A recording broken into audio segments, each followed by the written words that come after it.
The council chamber of the Galactic Empire was a place of pride and arrogance. It was built of shining crystal and metal that reflected the stars. Leaders from 100 alien worlds sat on tall thrones, looking down on those who came to speak. They ruled the galaxy with fleets of warships and armies that no one dared to challenge. To them, no species was strong enough to rise against their power. On this day, however, one alien scholar stood in the center of the chamber with trembling hands. His name was Kalor, a historian from a quiet world on the edge of the Empire. His voice was not strong, but it carried urgency. "My lords," he said, bowing low, "I have studied a new species. They are called humans. They live on a small blue planet they name Earth. They are different. They are dangerous. If you ignore them, the galaxy will pay a price." The chamber erupted in laughter. The rulers found his words foolish. One of the counselors, a tall lizard-like general with scales of gold, sneered down at him. "Humans.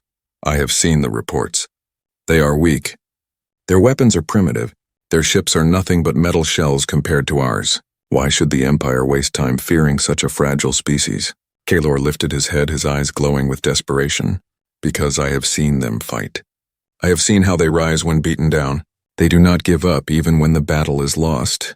They endure pain beyond reason. They survive where no other species would. And when they are threatened, they do not surrender, they adapt." The laughter grew louder. Another counselor with eyes like burning coal leaned forward. "Do you ask us to believe that these mammals, these children of dirt, could ever challenge fleets that have conquered 1,000 worlds?" Kalor's voice broke, but he forced the words out. "You laugh now, but I have seen their history. Their wars are endless. They have fought each other for centuries. Kingdom against kingdom, nation against nation. Their world should have been destroyed long ago, yet they still stand. They do not die as others do. They rebuild. They strike back. And when they are pushed to the edge, they become something no one can predict." The chamber grew silent for only a moment. The rulers shifted in their seats, some glancing at each other. But then the golden-scaled general slammed his claw against the throne. "Enough of this fear. The Empire has crushed countless rebels. We will crush these humans as well. If they ever dare to stand against us, we will burn their world and erase their name." Kalor's heart sank, but he did not stop. He stepped forward, his voice rising with desperate courage. "If you try to burn them, you will light a fire you cannot control. Do not make them your enemy. They will pay any price to survive. They will fight until the last breath, and when you believe them defeated, they will rise again." The laughter returned, though quieter this time. Some rulers still smiled, but others shifted uncomfortably. The warning had planted a seed of unease, though none wished to admit it. Finally, the High Chancellor of the Empire, a being with silver skin and a crown of light, raised his hand. The room went still. His voice was calm, almost bored.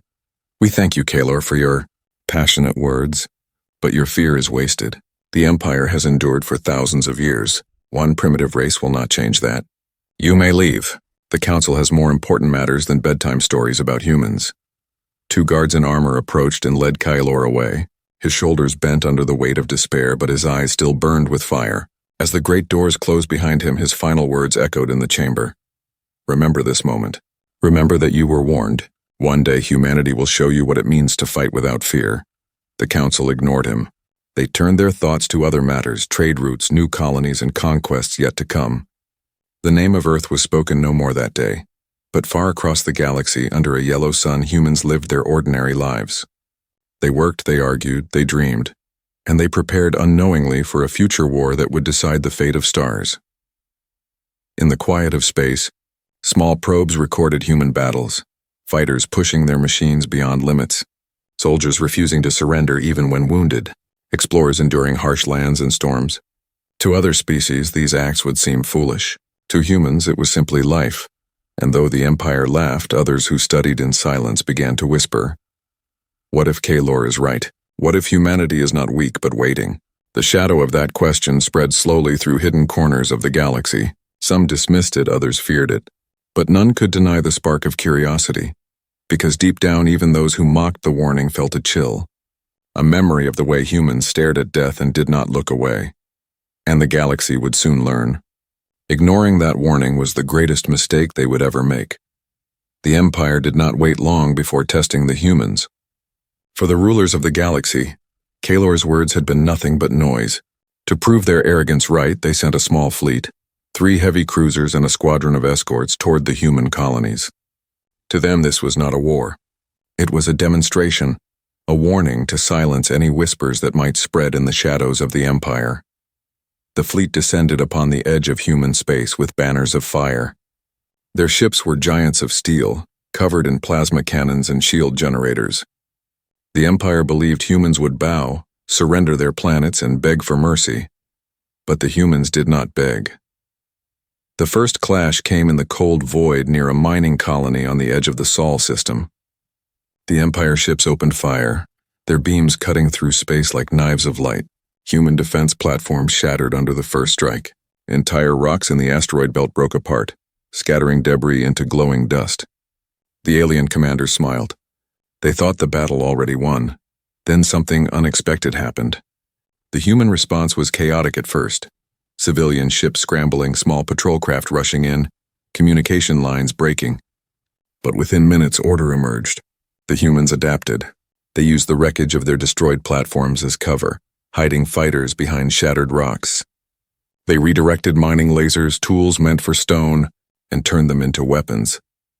The aliens laughed at this primitive defense until a mining laser pierced through the side of one of their escort ships, slicing its hull open like butter. Confusion spread across the alien command deck. How did they? But before the officer could finish, human fighters swarmed. They did not fly with neat formations or calculated patterns. They moved like wolves, darting in and out, firing missiles from impossible angles, sacrificing themselves if it meant damaging the enemy. An alien cruiser's shield flickered under a wave of desperate missile strikes. The humans overloaded their weapons, pushing beyond safety limits even if it meant the death of their pilots. In the end, the cruiser's shield collapsed and a pair of fighters rammed themselves directly into its engines. The explosion was blinding. A ship that should have taken hours to destroy was gone in minutes. The alien fleet staggered. Their commanders had expected fear. Instead, they met fury. On the human colony below, the civilians watched the sky burn. Instead of running, they armed themselves. Old ground-based cannons meant for meteor defense were pointed at the invaders. Soldiers from Earth, trained but not yet tested against alien war, fought like they had trained their entire lives for this moment. The Empire sent troops to the surface, believing their armor and energy rifles would crush the resistance in hours. But the humans did not fight in straight lines. They fought in streets, in ruins, in tunnels beneath the colony. They turned their cities into traps. One alien commander reported back, frustrated and angry. They fight like they do not know what defeat means. They fight as if death itself is only fuel, another replied, his voice shaken. Perhaps Kalor was right. These creatures, they do not break. The small fleet sent to prove humanity's weakness limped back to the Empire with shame. 2 cruisers destroyed, 5 escorts lost, and thousands of soldiers dead, all to a species the Council had called fragile. The news spread through the Empire like wildfire. Most rulers dismissed it as an unlucky accident. The commanders were careless, they said. The humans simply caught them off guard. Next time we will crush them properly. But whispers grew louder. Soldiers who had faced humans described them with wide eyes and trembling voices. They told of pilots who flew burning ships into enemy guns, soldiers who fought even after losing limbs, civilians who turned their homes into battlegrounds without fear. They are not like us, one alien officer said. We fight for orders, for duty, for empire. They fight for something else. For survival. For each other. For a future they refuse to lose. In hidden corners of the galaxy, other races began to listen. Some pitied the humans, some feared them. And some began to wonder if perhaps this fragile race might become something far greater than anyone imagined. Back on Earth, the people buried their dead and rebuilt what was lost. Cities were scarred, colonies damaged, fleets battered, but their spirit was not broken. Instead of fear, there was resolve. Leaders of humanity stood before their people and spoke words that spread through every channel and every heart. They came to test us. They thought we would fall. Instead, we rise. We will never bow. We will never surrender. If the galaxy wishes to crush us, let them come. We will show them who we are. In the void of space, new fleets were being built. Ships faster, stronger, and more dangerous than before. Weapons that no alien had ever seen were tested in secret labs. Humans were learning, and they were learning fast. The Empire thought the battle had ended, In truth, it had only begun, and somewhere in the darkness of space, Kalor, the scholar who had been laughed out of the council chamber, whispered to himself with bitter certainty, "This is the test the galaxy feared, and the humans have passed." The first battles had shaken the Empire, but the rulers still told themselves it was chance, nothing more. Humans fought like cornered animals, they said in their high chambers. Next time our fleets will finish them. So they sent not just a fleet, but an armada. Hundreds of ships crossed the void, each one larger than the entire human defense fleet. The Empire believed this would be the end. They would erase Earth, crush its colonies, and silence Kalor's foolish warnings forever. But war rarely follows arrogance. The battle began near Proxima Outpost, the farthest human colony. The Empire's armada appeared like a storm, filling the stars with fire. Entire worlds shook as their cannons fired. To the humans below, it seemed like the end had come. At first, it was a slaughter. Human patrol ships were torn apart. Stations fell in minutes. Cities burned. The Empire rejoiced. Reports spread across their networks. Humanity has fallen. Yet beneath the smoke, something was happening. Humanity was not broken. They were learning. Human fleets regrouped. Commanders who had once fought small battles now faced the impossible. They knew they could not win by strength, so they turned to something the Empire had never mastered: imagination. Fighters dove through asteroid fields, weaving paths too dangerous for larger alien ships. Bombers turned abandoned mining rigs into floating bombs, pulling whole squadrons into traps. Civilian freighters, slow, unarmed, and hopeless, were converted into weapons, filled with fuel and driven straight into enemy cruisers. The Empire called these tactics reckless. The galaxy called them madness. Humans called them survival. And then came the moment that changed everything. At the heart of the battle, a human fleet of only 20 ships faced a super dreadnought, a warship so vast it blotted out the stars. It carried enough firepower to destroy an entire continent in a single strike. No alien race had ever defeated one. The dreadnought fired. Human ships burned. Shields cracked. Entire crews were lost. But the fleet did not run. Instead, they formed a wall, sacrificing themselves one by one to hold the line. The last surviving cruiser, heavily damaged, limped forward alone. Its engine screamed, its weapons silent, its hull torn open. On the bridge, the captain gave one final order: "Take us in." The ship rammed straight into the dreadnought's central core. The explosion was brighter than a star, tearing the Empire's greatest weapon apart. For the first time in thousands of years, a super dreadnought had fallen, and it was destroyed by humans. The news spread like wildfire. Soldiers who had once mocked humanity stared in silence. Commanders whispered in disbelief. Kalor's warning echoed in their minds. If you try to burn them, you will light a fire you cannot control. In the Empire's capital, fear crept into the council chamber. The golden-scaled general who had once laughed now spoke in anger. These humans are not ordinary. They fight beyond reason. They kill themselves to kill us. They are not a species, they are a plague. But another counselor, older and wiser, spoke quietly. No, they are something more dangerous. They are hope, and hope spreads faster than fear. He was right. Across the galaxy, oppressed worlds watched humanity fight. They saw not weakness but defiance. They saw not madness but courage. Whispers grew into shouts. If humans can resist the Empire, so can we. The rebellion that had once seemed impossible now flickered in the shadows. Humanity had become a spark, and the galaxy leaned closer to its flame. Back on Earth, the fallen were mourned, but their sacrifice became legend. Children learned the names of the pilots who flew into enemy guns, the soldiers who fought until their last breath, the captain who rammed the dreadnought. They became symbols, reminders that humanity did not fight for empire or conquest. They fought for each other, for survival, for freedom. Human leaders gathered in hidden chambers, their voices heavy but strong. "We cannot stop now," one said. "The Empire will not forgive this. They will come with more fleets, more weapons, but we will be ready." And they were. New weapons were built, faster and deadlier than before. Fleets doubled in size. Alliances were formed with small alien races who had lived too long in fear. For the first time, humanity was not alone. The Empire tried to hide its shame, but cracks appeared. Soldiers whispered about human courage. Civilians questioned the Council's arrogance. The galaxy itself seemed to tremble with change, and in the shadows Kalor, the forgotten scholar, watched with haunted eyes. He remembered the laughter, the mocking voices, the way they had dismissed him. Now every word of his warning was unfolding. He whispered to himself, "The turning point has come. And the Empire does not see it yet, but soon they will." The galaxy held its breath. Humanity, once dismissed as fragile, had stood against the strongest empire in history, and survived. Not only survived, they had won, and that victory would echo far louder than the Empire ever imagined. The destruction of the Empire's super dreadnought was not just a battle. It was a message. The galaxy watched the flames of that ship scatter across the stars, and in every world whispers began.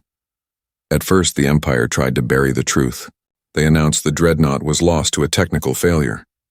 They silenced soldiers who had survived, threatened officers who dared to speak. But secrets are fragile in a galaxy full of ears. The truth spread faster than light. The story of the humans, the fragile species that had destroyed the undefeatable, spread into markets, taverns, academies, and slums. Aliens who had lived their whole lives under the Empire's boot listened with wide eyes. They had seen rebellions before, but never like this. The humans were not stronger. They were not richer. They were not even united at the start, but they were still standing. That made them dangerous. Across the stars, small alien races began to ask questions in quiet voices. If humans can defy the Empire, why can't we? The Empire grew restless. Fleets doubled their patrols. Agents hunted whispers. Governors gave cruel punishments to anyone who dared to mention Earth. Yet the fear only fed the fire. Every time the Empire punished a world, others looked at humanity and thought, "They are not bowing. Neither should we." Meanwhile, on Earth, humanity prepared for the storm. Leaders met in secret chambers surrounded by maps of stars and fleets. Factories burned with new life, building ships faster than ever before. But humanity was still small compared to the Empire. They knew they could not win alone. That was when the first allies appeared. It began with the Tereth, a race of small reptilian traders who had suffered under Empire taxes for centuries. Their fleets were tiny, their worlds weak, but their hatred was deep. Quietly, they sent human supplies, fuel, parts, data maps of Empire patrol routes. Then came the Myalari, a species of tall, bird-like beings whose art had been stolen and culture crushed. They offered scientists, engineers, and intelligence. One by one, the oppressed came. Not openly, not yet, but in shadows. Humanity became more than a species. Humanity became a symbol. The Empire saw this and panicked. They declared humanity the greatest threat to galactic peace. They promised every race that humans were reckless beasts who would bring chaos to all. If humanity rises, they said, civilization itself will fall. But the words rang hollow. The galaxy had seen the Empire's cruelty too many times, and the galaxy had seen the humans' courage. In the great council chamber where Kalor had once spoken and been laughed at, the rulers now argued bitterly. "They must be crushed completely," roared the golden-scaled general, his claws slamming the table. "If we show weakness now, the galaxy will turn against us." Another counselor hissed back, "We have already shown weakness. Our fleets bleed. Our soldiers whisper. Our enemies grow bold. Humanity has poisoned the galaxy with hope."